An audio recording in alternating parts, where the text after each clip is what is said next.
Hello साथियों, नमस्कार, जय हिंद। कैसे हैं आप लोग? उम्मीद करते हैं आप लोग स्वस्थ और मस्त होंगे। साथियों, तो हम पिछली वीडियो में आपको वचन पढ़ाए थे। साथियों, वचन के कितने पार्ट होते हैं, कितने भेद होते हैं साथियों, कब एक वचन होता है, कब बहुवचन होता है, एक वचन से बहुवचन बनाने का नियम, कौन कौन सी वस्तुएं हैं जो हमेशा एक वचन में होती हैं, कौन कौन सी वस्तुएं हैं जो हमेशा बहुवचन में होती हैं। साथियों, इसको हम पिछली वीडियो में अच्छे से देख लिए थे। साथियों, आइए हम इस वीडियो में कारक को देखते हैं। साथियों, कारक बहुत ही महत्वपूर्ण पार्ट होता है, हमारा बहुत ही महत्वपूर्ण चैप्टर होता है। साथियों, इससे क्वेश्चन हमेशा बनते हैं। साथियों, आइए हम देखते हैं कारक किसे कहते हैं, समय को ज़्यादा ना लेते हुए। जैसे हम बात करते हैं कारक, कारक अगर हम कह दें साथियों, जैसे कहते हैं सुव्यवस्थित, सुसंगठित ज्ञान को ही विज्ञान कहते हैं, कि मतलब कोई चीज़ क्रमबद्ध हो, उसको हम कहते हैं विज्ञान कहते हैं। वैसे शब्द जो है, जो हमारे शब्द होते हैं, जो अक्षर होते हैं, वाक्य होते हैं, ये क्रमबद्ध होने चाहिए। साथियों, मतलब इनका एक स्टेप बाय स्टेप, नियम बाय नियम शब्दों को रखना। जैसे राम ने लक्ष्मण के लिए भोजन लेकर आया। साथियों, ऐसे होता है, राम ने लक्ष्मण के लिए भोजन लेकर आया। सीता ने राम के लिए साथियों लड्डू लाया। ऐसे मतलब हम कहते हैं जो शब्द हैं एक सही ढंग से रखना।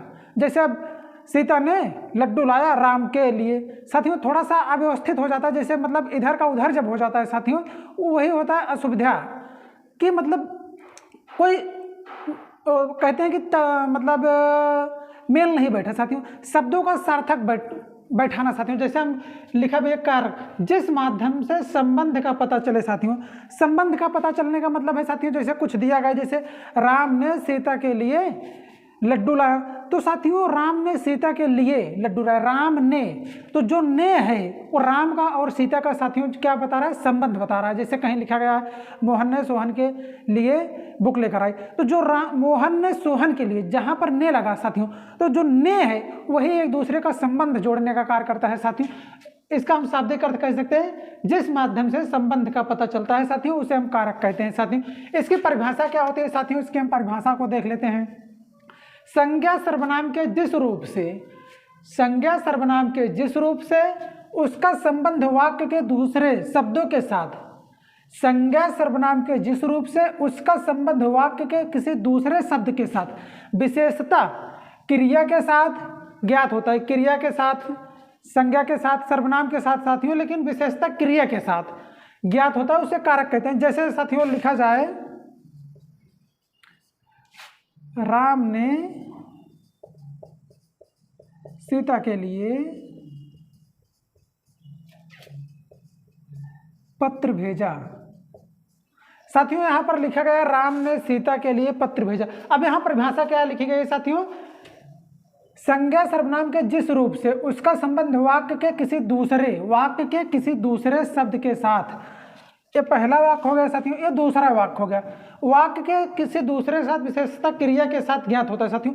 अब यहाँ पर आप देखेंगे ये जो ने है, ये ने इसका और राम का और सीता का क्या कर रहा है साथियों, संबंध जोड़ रहा है।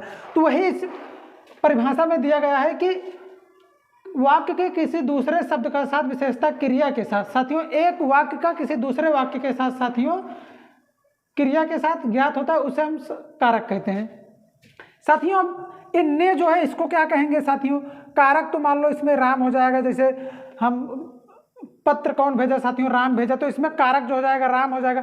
अब ने क्या होगा साथियों, ये ने, बहुत सारे लोग ने को ही साथियों कारक बता देते हैं, लेकिन ने को कारक नहीं कहते साथियों। ने को क्या कहेंगे, विभक्ति कहेंगे साथियों, जिसको हम प्रसर्ग कहते हैं। कहीं कहीं विभक्तियां भी लिखा रहता है, प्रसर्ग भी लिखा रहता है। ऐसे अलग अलग बुकों में अलग अलग चीजें, अलग अलग प्रकार के शब्द आपको देखने को मिल जाएंगे साथियों। अब जैसे विभक्तियां को ही हम प्रसर्ग कहते हैं, लिखे भी हैं साथियों। जैसे विभक्तियां किसे कहते हैं साथियों, कारक को पहचान के लिए, कारक जो होते हैं साथियों उनके पहचान के लिए, कारक को पहचान के लिए संज्ञा अथवा सर्वनाम के साथ जब जो कारक दिया रहता है साथियों, जैसे कारक दिया गया है, कारक, इसी को संज्ञा भी कह सकते हैं साथियों, सर्वनाम भी कह सकते हैं। तो साथियों, कारक के पहचान के लिए संज्ञा अथवा सर्वनाम के साथ जो प्रत्यय प्रयोग होता है, जो प्रत्यय प्रयोग होगा, जो विभक्तियां प्रयोग होगी साथियों, उसे ही विभक्तियां कहते हैं या फिर प्रासर्ग। जैसे देखिए अब यहाँ पर सर्वनाम के साथ साथियों ने प्रयोग हुआ है। ये जो ने है यही हमारी विभक्तियां होती हैं साथियों। आइए अब हम देखते हैं कारक के कितने भेद होते हैं, कारक के कितने प्रकार होते हैं साथियों। सबसे पहले हम संस्कृत में बात करते हैं, संस्कृत में कितने कारक होते हैं हमारे साथियों। अगर हम संस्कृत की बात करते हैं, संस्कृत में कारक के प्रकार, तो साथियों संस्कृत में हमारे 6 कारक होते हैं। कितने होते हैं? संस्कृत में हमारे 6 कारक होते हैं साथियों। अगर हम बात करते हैं हिंदी में साथियों, अगर हम हिंदी में संस्कृत बात करते हैं साथियों, तो हिंदी में हमारे 8 कारक हो जाते हैं साथियों, लेकिन कहीं कहीं आपको 6 भी मिल सकता है। अभी तो शायद सारी बुकों ने अपडेट कर लिया होगा, कहीं आपको 6 नहीं मिलेगा, लेकिन साथियों अगर ऑप्शन में 8 नहीं तो आप 6 कर सकते हैं। वैसे ऑप्शन इतना गलत तो नहीं हो सकता 6 हो जाए, लेकिन जब हिंदी में लिखा रहेगा तो हमेशा 8 ही करना है साथियों। अगर संस्कृत में लिखा है तो 6 करना है साथियों। उम्मीद है इतना आपको समझ में आया होगा साथियों। आइए फिर अब हम जो हमारे 8 कारक होते हैं और उनके जो प्रसर्ग होते हैं साथियों या फिर विभक्तियां होती हैं उनको हम देख लेते हैं, कौन कौन से कारक होते हैं। 8 कारक हम देख लेंगे साथियों। जैसे हमारा पहला होता है साथियों कर्ता कारक, दूसरा होता है कर्म कारक, तीसरा होता है करण कारक, चौथा होता है संप्रदान कारक, पांचवा होता है अपादान कारक, छठवां होता है संबंध कारक, सातवां होता है अधिकरण कारक, आठवां होता है संबोधन कारक साथियों। पहला का साथियों क्या होगा? प्रसर्ग या फिर विभक्तियां। दूसरे का क्या होगा साथियों? इसको भी हम देख लेते हैं। जैसे कर्ता कारक की जो विभक्तियां होगी या फिर जो प्रसर्ग होगा साथियों, तो उसको हम ने से दिखाते हैं। कर्म कारक का जो हमारा प्रसर्ग होता है, जो विभक्तियां होती हैं, उसको हम को से दिखाते हैं साथियों। इसके बाद हमारा आता है करण कारक साथियों। करण कारक का जो प्रसर्ग होता है, जो विभक्तियां हैं, तो इसको हम से अथवा के द्वारा दिखाते हैं साथियों। से अथवा के द्वारा। आपको इसके उदाहरण में साथियों से भी मिल सकता है, के द्वारा भी मिल सकता है साथियों। अगर हम बात करते हैं संप्रदान कारक की जो विभक्तियां होती है साथियों, इसको हम को से अथवा के लिए, अथवा साथ साथ कहीं आपको हेतु भी मिल जाता है साथियों। जैसे बहुत सारे उदाहरण होते हैं, उसमें ना तो को दिया रहता है ना तो के लिए दिया होता है साथियों, वहां पर हेतु दिया रहता है। जहां हेतु दिया रहे वहां भी साथियों क्या हो जाएगा? हमारा संप्रदान कारक। साथियों बात करते हैं हम अपादान कारक। अपादान कारक का जो हमारा प्रसर्ग होगा, जो विभक्तियां होगी, वो क्या होगा साथियों? उससे होगा, लेकिन जो से होगा वो साथियों अलगाव के रूप में होगा। किसके रूप में होगा? अलगाव के रूप में साथियों। अगर हम बात करते हैं संबंध कारक, संबंध कारक साथियों, इसकी जो विभक्तियां होगी, जो प्रसर्ग होगा साथियों, इसकी विभक्तियां होगी का, के, का, के, रा, री, रे, ना, नी, ने साथियों। इसकी हम विभक्तियों को देख लेंगे। का, के, ना, नी, ने, रा, री, रे साथियों। आपको उदाहरण में यही मिल जाएगा साथियों। अब हम बात करते हैं अधिकरण की। अधिकरण कारक की अगर हम साथियों बात करते हैं, इसकी विभक्तियां क्या होंगी? तो में होगा। कहीं पर आपको में दिख जाए, पर दिख जाए, पै दिख जाए या फिर भीतर दिख जाए साथियों। इतने सारे शब्द आपको मिल सकते हैं साथियों। अगर हम बात करते हैं संबोधन, संबोधन का साथियों सबसे बढ़िया पहचानने का नियम है, संबोधन का चिन्ह दिया होता है साथियों। संबोधन का चिन्ह ऐसे होता है साथियों, जैसे कहीं पर आश्चर्यजनक बात हो जाती है, जैसे हे, हो, अरे, ओ साथियों, ये सब चीजें जब आ जाती हैं साथियों, उसे हम कहते हैं क्या? संबोधन कारक साथियों। अब हम बात करते हैं एक एक कारक को हम पढ़ेंगे साथियों। हम 2-2 कारक को एक साथ पढ़ लेते हैं, इससे थोड़ा जल्दी भी होगा, क्योंकि हमें जल्दी से जल्दी पढ़ के हमें प्रैक्टिस भी करनी है साथियों। एग्जाम बहुत दिन नहीं है। तो साथियों हम कर्ता और कर्म कारक को देखेंगे, दोनों एक साथ देख लेंगे, थोड़ा सा जल्दी भी हो जाएगा। कर्ता और कर्म कारक, इसके बाद हम करण और संप्रदान कारक को एक साथ देख लेंगे साथियों। आइए हम सबसे पहले कर्ता कारक की बात करते हैं, उसके बाद हम कर्म कारक की बात करेंगे। अगर हम कर्ता कारक की बात करते हैं साथियों, कर्ता का मतलब करने वाला, जो करे वही कर्ता। इतना तो समझ में आना ही चाहिए साथियों, जो करे वही कर्ता। अब कर्ता का अगर हम बात करते हैं प्रसर्ग, कर्ता का जो प्रसर्ग होता है साथियों या फिर विभक्ति होती है, वो ने होता है साथियों। इसकी अगर हम परिभाषा की बात करते हैं साथियों, वाक्य में जो वाक्य आपको दिया गया हो, जो आपको उदाहरण दिया गया हो साथियों, उसी में वाक्य में जो क्रिया का अर्थ है कार्य से, वाक्य में जो क्रिया कार्य कर रही साथियों, यहाँ पर रही होना चाहिए, कर रही हो, जो क्रिया कर रही हो उसे कर्ता कहते हैं साथियों, कर्ता कारक कहते हैं। इसमें प्रसर्ग, इसमें ने प्रसर्ग आता है साथियों, यहाँ पर दिया गया है, इसमें ने प्रसर्ग आता है, कभी कभी नहीं भी आता है। ये जो प्रसर्ग है साथियों, कभी कभी नहीं आता है, यही इसके परिभाषा का अर्थ हो रहा है साथियों। वाक्य में जो क्रिया या फिर जो कार्य करे उसे कर्ता कहते हैं साथियों।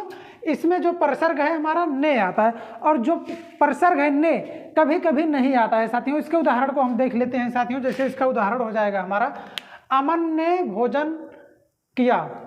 जो अमन है, अमन ने भोजन किया। साथियों अब देखिए, हम इसकी परिभाषा फिर से देखेंगे। वाक्य में जो क्रिया या फिर कार्य कर रही हो, तो यहाँ पर क्रिया कौन कर रहा है साथियों? अमन। जैसे अमन ने भोजन किया, ये हमारी क्रिया है साथियों। किया, भोजन किया साथियों, कौन किया? अमन किया। तो ये अमन जो है हमारा साथियों एक कर्ता कारक हो जाएगा। अब इसमें क्या है साथियों? इसमें परसर्ग ने आता है साथियों। आपको ध्यान रहना चाहिए, अगर जब पूछा जाए, जैसे इसे दिया जाएगा आपको, यही उदाहरण मिल जाएगा पेपर में, अमन ने भोजन किया, आपको 4 ऑप्शन मिल जाएगा। इसमें कर्ता कारक कौन होगा? पहला ऑप्शन आपको मिल जाएगा साथियों अमन दिया रहेगा, दूसरा ने दिया रहेगा, तीसरा साथियों भोजन दिया रहेगा, चौथा ऑप्शन दिया रहेगा किया। अब इसमें से आपको बताना रहेगा, तो आपको अमन वाले पे गोला कर देना है साथियों। यही है, आपको समझ में आ रहा होगा साथियों। इतना डिटेल में बता रहे हैं, इतना बेसिक से बता रहे हैं, आपको समझ में आना चाहिए साथियों। अब जैसे मनु गा रही है, इसमें क्या है साथियों? परसर्ग नहीं दिया है। देखिए इसमें कहीं ने दिया नहीं दिया, मनु गा रही है, लेकिन गा कौन रही है साथियों? इसमें अगर कर्ता कारक पूछा जाए तो मनु। इसमें कार्य कौन कर रहा है साथियों? हम इसके परिभाषा से भी इसका हम जो उदाहरण है उसमें हम कर्ता खोज सकते हैं साथियों। जैसे माँ ने खाना, माँ ने बनाया साथियों। अब जैसे इसमें कर्ता से शुरुआत नहीं हो रहा, कोई शब्द जरूरी नहीं कर्ता से शुरुआत हो, कर्ता कहाँ है वही खोजना। ज़्यादातर जो हमारे एग्जाम्स होते हैं साथियों, अगर कर्ता कारक पूछ रहा है तो ऐसे ही पूछता है साथियों, कर्ता को बीच में रख देता है, उसमें सबको लगता है कर्ता से ही शुरुआत होती है साथियों। जैसे अब इसमें लिखा गया है खाना माँ ने बनाया साथियों, ये जो बनाने का कार्य है साथियों ये किसने किया है? माँ ने। तो साथियों जब ये जो माँ है यही हमारा क्या होगी? कर्ता कारक साथियों। अब इसमें गा रही है, तो गा कौन रही है साथियों? मनु।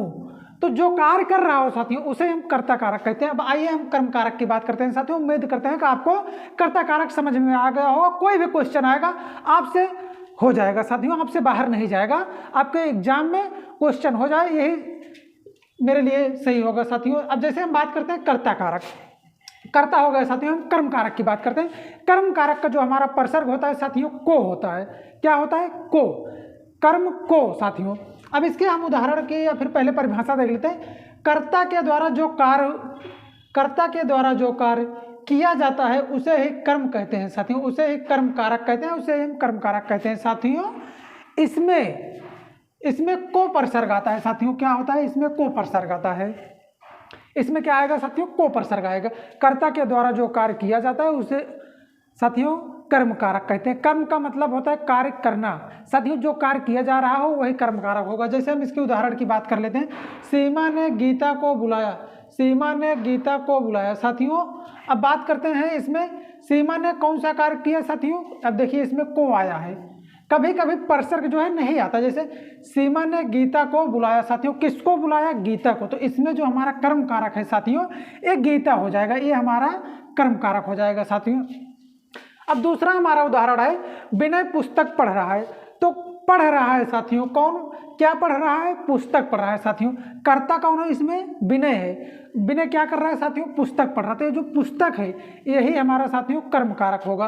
अब साथियों अगले उदाहरण की हम बात करते हैं। जैसे राम ने खाना को बनाया, राम ने, इसमें कर्ता कौन है साथियों? राम है। क्या बनाया साथियों? खाना बनाया। इसमें अगर हम कर्म कारक की बात करेंगे तो खाना कर्म कारक हो जाएगा साथियों। लेकिन अगर हम जैसे इसमें कर्ता पूछेंगे साथियों तो इसमें राम हो जाएगा कर्ता कारक, इसमें विनय हो जाएगा कर्ता कारक, इसमें सीमा कर्ता कारक हो जाएगी साथियों। उम्मीद करते हैं आपको कर्ता कारक और कर्म कारक अच्छे से समझ में आया होगा। कोई भी उदाहरण आएगा आपसे बाहर नहीं जाएगा साथियों। इसके बाद हम करण कारक और संप्रदान कारक की बात कर लेते हैं साथियों। प्रदान कारक की, करण कारक किसे कहते हैं सबसे पहले हम देख लेंगे, उसके बाद हम संप्रदान कारक को देखेंगे साथियों। अगर हम करण कारक की बात करते हैं साथियों, कार्य करने वाला कर्ता होता है साथियों। जो हमारा कार्य करने वाला होता है कर्ता होता है साथियों। लेकिन कर्ता जिस साधन का प्रयोग करता है, कार्य करने के लिए कर्ता जिस साधन का प्रयोग करता है उसे करण कारक कहते हैं। इसमें परसर्ग से, इसमें जो परसर्ग है हमारा साथियों से आता है अथवा के द्वारा आता है। जिस साधन का प्रयोग करेगा साथियों, जैसे राम जो है दिल्ली जाने के लिए बाइक का प्रयोग करेगा तो जो बाइक होगी वही इसमें साथियों जो है हमारा करण कारक होगा साथियों। जिस साधन का प्रयोग किया जाएगा साथियों, इसमें जो परसर्ग है से अथवा के द्वारा आता है साथियों। आइए हम इसके उदाहरण को देख लेते हैं साथियों। जैसे पहला उदाहरण है हमारा, राम हनुमान के द्वारा पत्र भेजते हैं। राम हनुमान के द्वारा पत्र भेजते हैं साथियों। अब साथियों बात करते हैं, जैसे इसमें देखो के द्वारा आया है, परसर्ग तो आ गया साथियों, लेकिन जिस साधन का प्रयोग हो रहा है साथियों, इसमें साधन का कार्य कौन कर रहा है साथियों? हनुमान जी जो हैं पत्र भेजने का कार्य कर रहे हैं साथियों। इसमें जो हनुमान जी हो जाएंगे साथियों, यही हमारा करण कारक होंगे साथियों। इसकी परिभाषा यही कहती है, जिस साधन से कार्य का प्रयोग हो, जैसे साथियों कर्ता जिस साधन से प्रयोग करता है, जो करता है जिस साधन का प्रयोग करता है साथियों। जैसे अब देखो राम है, एक कर्ता हो गए, जिस साधन का प्रयोग कर रहे हैं, पत्र भेजने का प्रयोग किससे कर रहे हैं साथियों? हनुमान से। तो यही हनुमान जी जो हैं इसमें करण कारक हो जाएंगे साथियों। अब बात करते हैं दूसरे उदाहरण के। स्नेहा कलम से लिखती है साथियों। स्नेहा जो है किससे लिखती है साथियों? जो स्नेहा है वो कलम से लिखती है साथियों। ये जो हमारा कलम है यही करण कारक हो जाएगा साथियों। इसमें परसर्ग हमारा से आया, जरूरी नहीं है हमेशा परसर्ग आए ही साथियों, कभी कभी परसर्ग नहीं आता है, लेकिन आपको अगर परिभाषा पता रहेगी तो आप आंसर में जो उदाहरण दिया रहेगा, क्वेश्चन दिया रहेगा, उसका आंसर आप बहुत जल्दी ढूंढ लेंगे साथियों। जैसे अब इसमें लिखा होता है स्नेहा लिखती है साथियों, तो किससे लिखती है? आपका जो कलम है, कलम देना जरूरी है। जब जैसे ही कलम देगा वैसे से लगाएगा। स्नेहा कलम से लिखती है साथियों। अब बात करते हैं हम अगले उदाहरण की। अगला उदाहरण है, राम ने रावण को डंडे से मारा। राम ने रावण को डंडे से मारा साथियों। इसे पता तो आपको है कि राम ने रावण को डंडे से नहीं मारा था, लेकिन हम मान लेते हैं कि राम ने रावण को डंडे से मारा। राम ने रावण को तीर से मारा। तो साथियों इसमें अब हम देखते हैं साथियों, जैसे राम ने रावण को किससे मारा है साथियों? डंडे से। अब ये जो करता है साथियों, ये करता है, ये किस साधन का प्रयोग किया है यहाँ पर? यहाँ पर डंडे का प्रयोग किया है साथियों। तो जो इसमें डंडे है यही साथियों हमारा करण कारक हो जाएगा साथियों। उम्मीद करते हैं कि बहुत अच्छे से आपको ये समझ में आ रहा होगा। हम बात करते हैं अगले उदाहरण की। जैसे यहाँ पर लिखा गया है, सीता ठंड से कांप रही है साथियों। जैसे ठंड से कांप रही है, अब इसमें सीता जो है साथियों ठंड से कांप रही है। एक हमारा नियम होता है, एक लॉजिक भी होती है। जैसे अगर हमारे शरीर से साथियों कुछ घटनाएं हो रही, जैसे राम पैर से लंगड़ा है, सीता आंख से अंधी है, ऐसे मोहन ठंड से कांप रहा है, श्याम को गर्मी लग रही है साथियों। जब कोई चीज़ हमारे शरीर से रिलेटिव होती है तो उसमें भी साथियों क्या होता है? करण कारक साथियों। ऐसे इसमें भी दिया गया है, सीता ठंड से कांप रही है साथियों। इसमें जो ठंड से कांप रही है साथियों, यही हमारा होगा करण कारक साथियों। उम्मीद करते हैं आपको करण कारक अच्छे से समझ में आया होगा। अब हम बात करते लेते हैं संप्रदान कारक की। अगर हम संप्रदान कारक की बात करते हैं साथियों, संप्रदान कारक साथियों इसका जो परसर्ग है साथियों क्या होगा? को होगा अथवा के लिए होगा साथियों। यहाँ पर इसका क्या था साथियों? से था, यहाँ पर से था, अथवा क्या था साथियों? के द्वारा, के द्वारा। अब इसका जो परसर्ग है साथियों क्या हो जाएगा? को अथवा साथियों के लिए होगा साथियों। तो साथियों अगर हम इसकी परिभाषा की बात करते हैं, इसकी परिभाषा हम देखते हैं, जिसके लिए कोई क्रिया की जा रही हो उसे संप्रदान कारक कहते हैं साथियों। क्रिया को ही कार्य कहते हैं। जैसे किसी के लिए कोई क्रिया की जा रही है, किसी के लिए कोई कार्य किया जा रहा है, उसी को हम क्या कहते हैं? संप्रदान कारक कहते हैं साथियों। जैसे हम पढ़ा रहे हैं किसके लिए? आपके लिए। आप क्या हो जाओगे? संप्रदान हो जाओगे, संप्रदान कारक साथियों यही है इसमें। अब साथियों वस्तु को ग्रहण करना, जैसे कोई वस्तु जो है कोई ग्रहण करता है साथियों, तो वहां भी साथियों क्या हो जाता है? वहां भी हमारा संप्रदान कारक हो जाता है साथियों। अब जैसे इसके हम परसर्ग की बात करते हैं, परसर्ग इसमें क्या हो जाएगा? इसका परसर्ग को हो जाएगा अथवा के लिए हो जाएगा साथियों। आइए हम इसके उदाहरण को देख लेते हैं। जैसे राजा गरीब को कंबल देता है साथियों। राजा जो है गरीब को कंबल देता है साथियों। किसको देता है? गरीब को। हमारी परिभाषा यही कहती है जिसके लिए कार्य किया जा रहा हो। तो यहाँ पर कार्य किसके लिए किया जा रहा है साथियों? यहाँ पर जो कार्य है गरीब के लिए किया जा रहा है। यही जो गरीब है साथियों, यही हमारा संप्रदान कारक होगा। अब हम इसमें जो हमारा प्रसर्ग है साथियों को, ये जो प्रसर्ग आया है को आया है साथियों, अगर हम इसमें संप्रदान कारक की बात करते हैं तो गरीब जो है यही हमारा संप्रदान कारक हो जाएगा साथियों। अगले उदाहरण की हम बात कर लेते हैं। मोनू ने सोनू के लिए पैसा लाया। साथियों मोनू ने सोनू के लिए पैसा लाया, किसके लिए लाया साथियों? सोनू के लिए। इसमें ग्रहण कौन करेगा साथियों? सोनू के लिए पैसा आया तो सोनू ग्रहण करेगा साथियों। तो इसमें जो सोनू है ये साथियों हमारा संप्रदान कारक हो जाएगा। अब जैसे किसी को हम अभिवादन करते हैं, किसी को प्रणाम करते हैं, नमस्कार करते हैं, वो भी साथियों हमारा क्या होता है? वो भी हमारा संप्रदान कारक होता है साथियों। जैसे अब यहाँ पर लिखा गया माता जी को प्रणाम, या फिर हम किसी को भी प्रणाम करेंगे साथियों तो जो है वहाँ पर संप्रदान कारक होगा साथियों। जैसे अगर हम बात करते हैं किसी के वास्ते या फिर निमित्त, जैसे पूजा के लिए साथियों, अगर पूजा के लिए कोई सामग्री रखेगी तो उसको हम निमित्त कहते हैं साथियों। जैसे एक उदाहरण है, राम ने सीता के वास्ते रावण का वध किया साथियों, रावण का वध किया। जैसे के वास्ते याद दिखे आपको, के वास्ते जहां दिखेगा साथियों वो भी हमारा संप्रदान कारक में आता है साथियों। उम्मीद करते हैं आपको संप्रदान कारक अच्छे से समझ में आया होगा। इसके बाद हम साथियों संबंध कारक और हम अधिकरण कारक को साथियों पढ़ लेते हैं। आइए हम संबंध को और अधिकरण को पढ़ लेते हैं साथियों। अगर हम बात करते हैं अपादान कारक के और संबंध कारक की, साथियों अपादान कारक क्या होता है? सबसे पहले हम देख लेते हैं जिससे कोई वस्तु अलग होती है।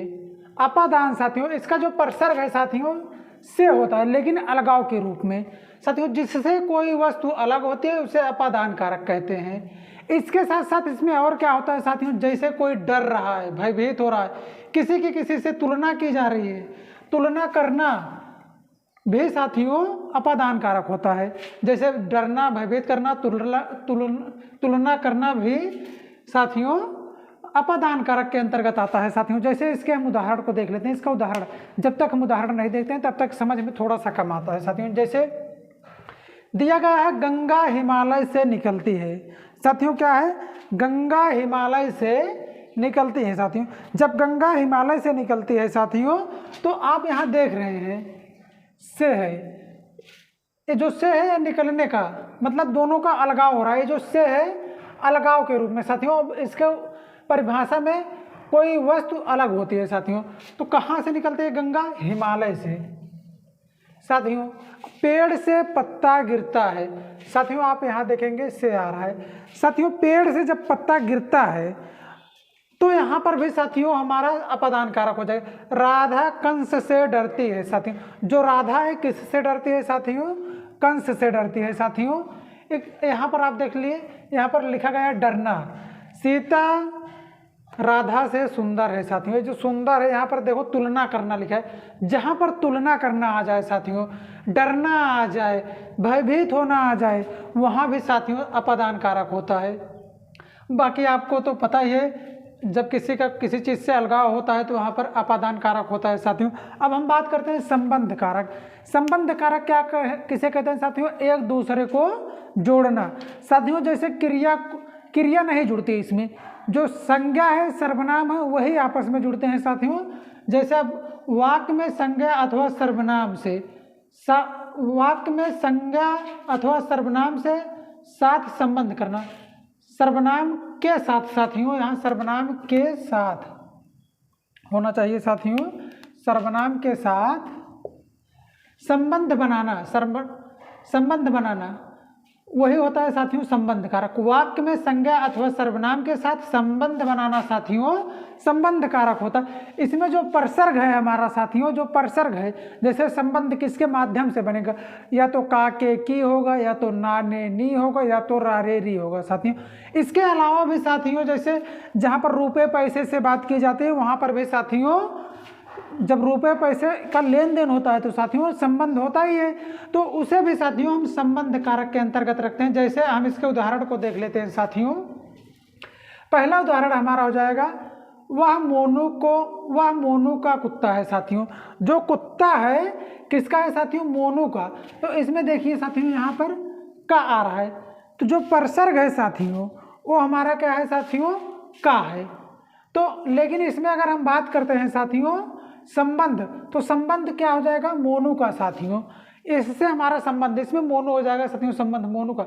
अब जैसे यह मेरी किताब है साथियों, यह मेरी किताब है साथियों, इसमें संबंध क्या हो जाएगा, मेरी, मेरा ही तो संबंध है साथियों, यह मेरी किताब है। मेरा फोन खो गया साथियों, अगर हम इसमें संबंध की बात करते हैं साथियों, फोन का संबंध किससे है, मुझसे है साथियों, तो इसमें मेरा जो है साथियों, यही जो है संबंध कारक होगा साथियों। अब जैसे यह 5 रुपए की किताब है, जहां पर रुपए पैसे की बात होती है साथियों, उसे हम संबंध कारक के अंतर्गत रखते हैं साथियों। उम्मीद करते हैं आपको अच्छे से साथियों अपादान कारक, संबंध कारक साथियों अच्छे से समझ में आया होगा साथियों। इसके बाद हम अधिकरण कारक और हम संबोधन कारक को पढ़ लेते हैं, हमारा जो कारक है समाप्त हो जाएगा साथियों। साथियों अगर हम बात करते हैं अधिकरण कारक और संबोधन कारक की, ये दो हमारे लास्ट कारक बचे हैं साथियों, अधिकरण और संबोधन कारक। इसको हम देख लेते हैं, इसके बाद जो कारक है हमारा पूरी तरह से समाप्त हो जाएगा साथियों। ऐसा कारक आपको कहीं यूट्यूब पर पढ़ने को नहीं मिलेगा साथियों। अब देखिए लिखा है अधिकरण कारक, इसका जो प्रसर्ग होता है, विभक्तियां जो होती है, इसमें क्या प्रयोग होता है साथियों, या तो में आएगा, पे आएगा, पर आएगा साथियों, में, पे, पर साथियों। इसके हम उदाहरण की बात करते हैं। जब किसी वाक्य में समय तथा स्थान का बोध होता है, जब किसी वाक्य में समय तथा स्थान का बोध हो, उसे अधिकरण कारक कहते हैं साथियों। जब कोई वाक्य दिया गया हो, वहाँ पर समय अथवा स्थान, किसी भी स्थान या फिर किसी भी समय का बोध होता हो, बोध कराया जा रहा हो साथियों, उसे हम साथियों अधिकरण कारक कहते हैं। जैसे हम इसके उदाहरण की बात करते हैं, इसका उदाहरण जैसे साथियों या तो समय का बोध कराएगा या तो साथियों स्थान का। जैसे सुमित कुर्सी पर बैठा है, जो सुमित है साथियों कहाँ पर बैठा है, कुर्सी पर बैठा है। सुमित टेबल पर बैठा है, सुमित मेज पर बैठा है, सुमित तख्ते पर बैठा है साथियों, कहीं पर बैठा है। तो साथियों यही जो है देखिए स्थान पर, कुर्सी पर साथियों, कुर्सी पर बैठा है ना, तो यही जो है साथियों हमारा अधिकरण कारक हो जाएगा साथियों। जैसे मेज पर पुस्तक रखी है साथियों, कहाँ पर रखी है, मेज पर, जो मेज पर है साथियों, यही जो है साथियों इसमें अधिकरण हो जाएगा।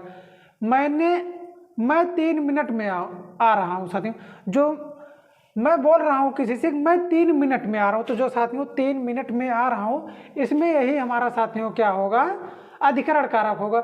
जहाँ पर समय अथवा स्थान, यहाँ पर समय दर्शाया जा रहा है साथियों, यहाँ पर स्थान। अब साथियों हम बात करते हैं संबोधन।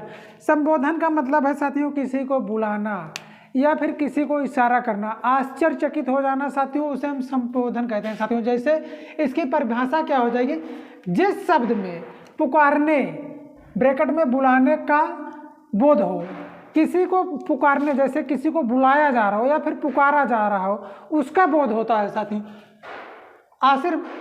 बोध हो संबोधन कारक होता है साथियों। जहाँ पर आश्चर्य, जैसे किसी चीज को हम देखकर आश्चर्यचकित हो जाए, या फिर हम किसी को आशीर्वाद दे रहे हो, या फिर साथियों हम संबोधन कर रहे हो, वहाँ पर भी साथियों क्या होगा, हमारा संबोधन कारक होगा। इसमें साथियों एक सबसे आसान भी हम कह सकते हैं, जो इसमें जहाँ भी इसका उदाहरण दिया रहेगा उसमें विस्मयाद बोधक का चिन्ह लगा रहेगा साथियों। विस्मयाद बोधक का चिन्ह कैसे होगा साथियों, ये होता है विस्मयाद बोधक का साथियों।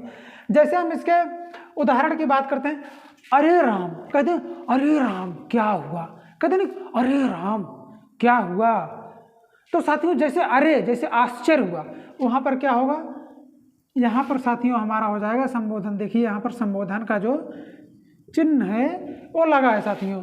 अब जैसे मोदी जी आए कि कहीं पर संबोधन कर रहे हैं, भाइयों एवं बहनों पढ़ना बहुत जरूरी है, तो साथियों यहाँ पर देखिए संबोधन का चिन्ह लगा है, भाइयों एवं बहनों पढ़ना बहुत जरूरी है।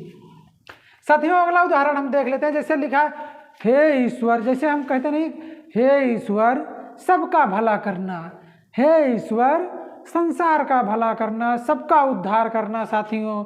जैसे आशीर्वाद, शाबाश, जैसे वाह बेटा वाह, जब वाह लिखते हैं तो वहां पर भी साथियों कहते नहीं वाह, ऐसे वाह बेटा वाह, तूने तो कमाल कर दिया साथियों। उम्मीद करते हैं आपको कारक अच्छे से समझ में आया होगा साथियों। कारक के 8 प्रकार थे, 8 को हम बारी बारी पढ़े साथियों। अब एक हम आपको नियम बता देते हैं, जैसे एक साथ कई प्रसर्ग आ जाएं वहां पर साथियों क्या करते हैं, जैसे हम उसका एक कॉन्सेप्ट बता देते हैं साथियों। वही कॉन्सेप्ट अगर आपको याद रहेगा तो एक साथ चाहे जितने कारक आ जाएं तो उसमें हमें सबसे पहले कौन सा कारक करना होगा आप बहुत अच्छे से पहचान लेंगे साथियों। आइए हम उसको देख लेते हैं, उसके बाद हम कारक को समाप्त करते हैं साथियों। अब देखिए लिखा है राम ने श्याम के लिए पत्र को लिखा। साथियों अगर ये ऑप्शन आपके पास आ जाए, आपसे पूछा जाए इसमें कौन सा कारक है साथियों, तो वहां पर आपको क्या करना है साथियों। जैसे आप देखिए लिखा है इसमें ऑप्शन में कर्ता कारक भी है, संप्रदान कारक भी है, कर्म कारक है, इनमें से कोई नहीं साथियों। अगर हम बात करते हैं इसमें देखिए यहाँ पर विभक्तियाँ फिर प्रसर्ग को मिल रहा है साथियों, के लिए मिल रहा है साथियों, यहाँ पर ने मिल रहा है साथियों। तो अब हम तीन हमारे प्रसर्ग मिल रहे हैं तो हमें क्या करना है साथियों। जैसे हमें को लेना है कि के लिए लेना है कि राम ने के लिए लेना साथियों। इसका एक कॉन्सेप्ट होता है, एक नियम होता है। यही नियम साथियों अगर आपको याद रहेगा तो आप कैसे भी कारक दिया जाए आप पहचान लेंगे साथियों। जैसे देखिए क्या होनी चाहिए, क्रिया साथियों। क्रिया के बाद से कोई प्रसर्ग दिया गया हो उसका कोई मतलब नहीं होता। क्रिया के पहले साथियों क्या होता है, क्रिया के पहले साथियों जो प्रसर्ग सबसे पास हो साथियों, जो प्रसर्ग सबसे पास हो सबसे पहले हम उसी को देखते हैं। अगर पास वाले में अगर ऑप्शन में नहीं है तो उसके बाद हम दूसरे पे जाते हैं, अगर दूसरे से नहीं है तो हम तीसरे पे जाते हैं साथियों। जैसे आपको समझ में नहीं आया ना, ऊपर से गया, आइए हम करके बताते हैं। जैसे क्रिया के पास क्या है साथियों, इसमें देखो लिखा है राम ने श्याम के लिए पत्र को लिखा। साथियों इसमें लिखा जो है यही क्रिया है साथियों। जब क्रिया लिखा है तो साथियों सबसे पहले हम पास वाले को वरीयता देते हैं, उसके बाद सेकंड वाले को, उसके बाद थर्ड वाले को साथियों। जैसे क्रिया के पहले क्रिया के पास जो हमारा प्रसर्ग है सबसे पहले कौन सा है साथियों, को है। अब जो को है वो किस में आता है, कर्ता में आता है, संप्रदान में आता है, कर्म में आता है साथियों। अगर हम बात करते हैं, अगर आपको याद हो कर्ता ने कर्म को, साथियों इसमें हम सबसे पहले वरीयता किसको देंगे, ऑप्शन में कर्म को देंगे। किसको देंगे, कर्म को, क्योंकि सबसे पहले हम वरीयता देखो सबसे पहले पास वाले को, उसके बाद सेकंड वाले को, उसके बाद हम थर्ड वाले। अगर एक क्रिया थी साथियों, हमारा लिखना क्रिया है, इसके पहले सबसे पहले यही तो है साथियों। इसके बाद भी कोई अगर क्रिया दी गई हो, जैसे राम ने श्याम को पत्र लिखा, लिखने के बाद मोहन को पहुंचाया साथियों, उसके बाद से कोई मतलब नहीं, क्रिया के पहले ही हमें देखना है। अब इसके बाद जैसे अब ऑप्शन में आपको कर्म कारक नहीं मिल रहा है साथियों, उसके बाद तब हमें क्या करना है, इसके बाद हमें देखा इसमें और भी कोई क्रिया है और भी कोई प्रसर्ग है साथियों, इसके बाद हम इस देखेंगे के लिए दिया गया है साथियों। हम यहाँ आ जाएंगे के लिए किसके लिए होता है साथियों, के लिए किस कारक में आता है, संप्रदान कारक के लिए। जैसे राम ने श्याम के लिए, तो हम दूसरी वरीयता किसको देंगे साथियों, संप्रदान कारक को दे देंगे, क्योंकि के लिए संप्रदान में आता है। अब जैसे साथियों के संप्रदान भी नहीं है ऑप्शन में, तब क्या करेंगे, देखेंगे और कोई प्रसर्ग है इसमें, तो यहाँ पर लिखा गया है साथियों राम ने, ये देखो ने लिखा गया है ने, यहाँ पर साथियों तीसरा भी हो जाएगा। अगर ऑप्शन में संप्रदान नहीं है, कर्म नहीं है, कर्ता है, अधिकरण है, संबोधन है, इनमें से कोई नहीं, तो साथियों हमें इसमें क्या करना है, कर्ता को कर देना है साथियों। उम्मीद करते हैं आपको समझ में आया है। अगर नहीं आए तो एक हम और आपको करके दिखाते हैं साथियों। अगर हम बात करते हैं दूसरे उदाहरण की, इसमें क्या है साथियों, राम ने हनुमान के द्वारा पत्र को भेजा। राम ने हनुमान के द्वारा पत्र को भेजा साथियों, इसमें क्रिया क्या है, भेजना। भेजने के बाद पहले साथियों हम आएंगे, देखेंगे कि इसमें प्रसर्ग क्या है साथियों, के द्वारा। इसमें क्या है साथियों, के द्वारा। तो के द्वारा किसका प्रसर्ग होता है साथियों, करण का। जैसे कर्ता ने कर्म को करण से, जैसे कर्ता ने कर्म को करण के द्वारा साथियों, आपको याद होगा पूरा संप्रदान अपादान ये सब जब याद रहेगा तो यहाँ पर साथियों के द्वारा जो है एक करण कारक में आता है। करण का जो प्रसर्ग होता है साथियों के द्वारा होता है। सबसे पहले हम इसमें क्या करेंगे साथियों, सबसे पहले हमें ऑप्शन में करण कारक को खोजना। क्या करना है, करण कारक को। अगर करण कारक नहीं है साथियों, उसके बाद हमें देखना है कि इसमें और कुछ है। हाँ, तो यहाँ पर राम ने हनुमान के द्वारा, साथियों हम यहाँ पर पहुँच जाएंगे। यहाँ पर जो ने है कर्ता ने, तो राम ने साथियों, ये जो है साथियों देखिए यहाँ पर फिर हो जाएगा आपका कर्ता कारक। अब जैसे साथियों उम्मीद करते हैं इतना बेसिक से पढ़ाए हैं तो आपको समझ में आया होगा साथियों।